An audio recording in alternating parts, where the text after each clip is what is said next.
El aprendizaje en general se entiende como un cambio perdurable en la conducta o en la capacidad de comportarse de cierta manera. Pero para Dale Chang, el aprendizaje es el resultado de la práctica o de otras formas de experiencia. Desde el enfoque de Chang, él difiere que el aprendizaje se puede expresar ante diferentes escenarios, el que se expone el ser humano ante situaciones que impliquen una teoría en la cual influya en lo cognitivo. Además, se enfoca en las perspectivas cognitivas del aprendizaje que plantean que éste involucra cambios en la cognición de los aprendizajes, sus pensamientos, creencias, habilidades y aspectos similares. Pero para poder realizar esta adquisición de aprendizaje, Chang explica que cada ser humano, antes de decidir una teoría en la cual se sientan conformes, deben utilizar lo cognitivo ante el estudio con el fin de que estas personas sean capaces de utilizar creencias y suposiciones en vez de decidir qué tipo de teorías son. Para poder aprender lo que es el aprendizaje deben conocer 3 criterios. El criterio número 1 es el aprendizaje que implica un cambio, es decir, que los niños en relación a la conducta es la capacidad de poder comportarse de cierta manera y tener la capacidad de hacer algo de manera diferente. Especialmente el aprendizaje se evalúa a lo que la gente dice, especialmente lo que se dice, lo que se escribe, lo que se realiza, especialmente no de manera directa lo que es los resultados. El segundo criterio es el aprendizaje que perdura a lo largo del tiempo, es decir, que los niños sean capaces de aprender, especialmente de tener habilidades, conocimientos, creencias, conductas. Pero para poder realizar estos aprendizajes, los niños tienen que tener buenas condiciones, tienen que estar bien alimentados, no estar sometidos en droga, porque si ellos están sometidos en lo que es falta de alimento, producir apetito, o en las drogas, puede producir un aprendizaje totalmente temporal y no permanente. El último tercer criterio es el aprendizaje que ocurre por medio de la experiencia. ¿A qué me refiero? A que los niños sean capaces de aprender, pero no lo que implica lo que es la genética. No significa que los niños son inteligentes o tienen la capacidad de aprender solamente por el gen, sino que aprenden lo que es por el entorno. Porque como dice, lo que adquiere practicando, observando, el desarrollo de las conductas solamente dependen del entorno que es de la familia. Dentro de los factores que influyen en el desarrollo del cerebro, para que podamos aprender, encontramos la genética. El cerebro de los seres humanos tiene una diferencia de solo 1,23% entre el genoma humano y el de los chimpancés. Esta diferencia y variaciones genéticas producen una especie que puede componer música, escribir novelas, etc. Las instrucciones genéticas van a determinar el tamaño, la estructura y la conectividad nerviosa del cerebro. Esteroides son una clase de hormona que afecta varias funciones que conlleva 2 elementos esenciales para el desarrollo humano, que es el desarrollo sexual y el cortisol, que es una hormona que tiene acción del estrés. Nutrición.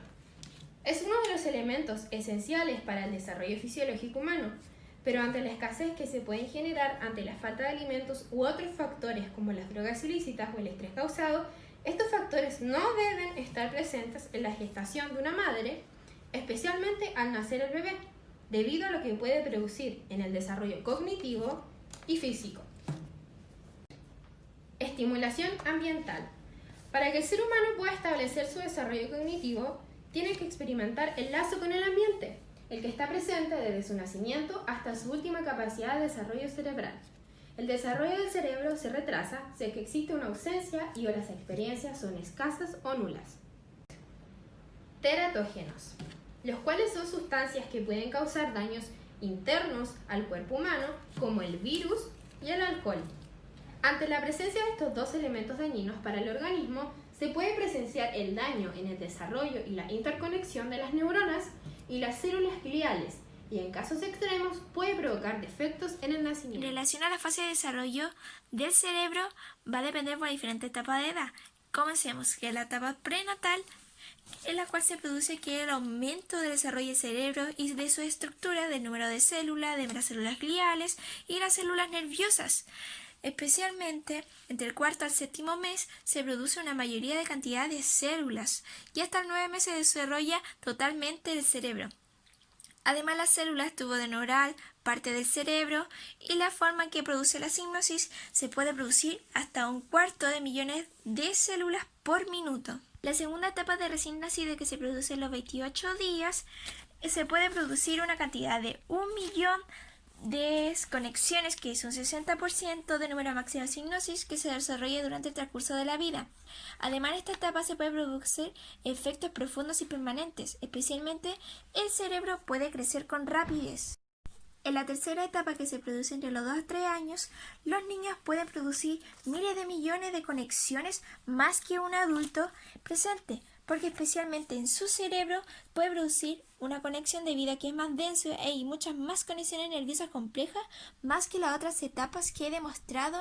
En el tercer desarrollo, a la edad de 5 años, el niño ha adquirido el lenguaje y la habilidad de motora, las sensoriales, pero desacelera lo que es la rapidez que tenía al principio. Pero se sigue reproduciendo lo que es hipnosis, debido a que las redes nerviosas se vuelven más complejas de lo que era antes. En la etapa de 18 años se produce la pérdida de la mitad de sinapsis que se crean. Además, hay estrategias de usar y perder, es decir, que si utilizan su cerebro pueden llegar a reforzarlo, pero si no utilizan pueden perder, porque además ocurren cambios importantes, ya que el cerebro sufre alteraciones estructurales como en el túbulo frontal, parietal y en la corteza prefrontal. Aspectos que nos diferencian de otras especies. La capacidad de aprendizaje, junto con el lenguaje, pero también el humor y la ironía, la mentira y otras virtudes, constituyen el núcleo básico del acervo humano y eso nos diferencia de otras especies. El aprendizaje nos ayuda a interiorizar o incorporar la cultura para así formar parte de ella. El lenguaje nos permite poder comunicarnos y relacionarnos con las personas que nos rodean. La ironía y el humor nos determinan el uso del lenguaje. Funciones del aprendizaje humano. Es interiorizar o incorporar la cultura para así formar parte de ella. Estamos especialmente diseñados para aprender con la mayor eficacia posible en nuestros primeros encuentros con esa cultura, reduciendo al mínimo el tiempo de adaptación o personalización de la misma, que aún así es muy largo. Con el aprendizaje podemos comprender, adquirir y aplicar la información que se nos ha enseñado. ¿Cómo se relaciona el aprendizaje con la educación en el siglo XXI? El aprendizaje humano se vincula con el desarrollo personal y se produce de la mejor manera cuando el sujeto se encuentra motivado. O sea, tendrá ganas de aprender y se esforzará en hacerlo, como se puede observar en las siguientes imágenes. Se puede ver claramente la motivación que da la educadora y el interés de los niños acerca del libro con dibujos. Acá la motivación de los niños al jugar y el interés por el juego, el cantar y bailar y el compartir con todos. Esto anteriormente no se veía mucho y es lo que principalmente relaciona el aprendizaje con la educación en el siglo XXI.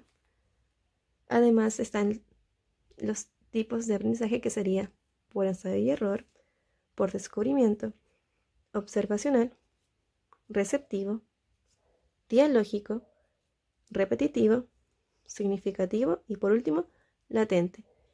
Estos anteriormente no se encontraban, o quizás uno que otro, pero no era como tan importante la motivación y el interés de los alumnos en ese tiempo, siendo que actualmente lo es, ya que si no hay motivación, no hay interés, y si no hay interés, los niños no aprenden. Y bueno, principalmente es para que puedan aprender y no sea todo por memoria, y así puedan graduarse felizmente. Para finalizar, vamos a responder la siguiente pregunta. ¿Cuál es el rol de los educadores y educadoras de párvulos en el desarrollo infantil? Los educadores y educadoras de párvulos a través de este proceso van contribuyendo a su desarrollo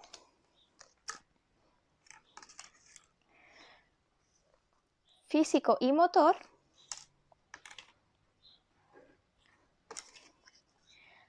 afectivo, comunicativo y social y cognitivo. Por ende, son participantes del desarrollo de los niños y niñas en esta etapa de su vida. Su actividad se divide en los siguientes niveles. En el primer nivel tenemos el nivel de sala cuna menor y mayor. En el segundo nivel encontramos el nivel medio menor y medio mayor, y en el tercer nivel encontramos transición menor y transición mayor.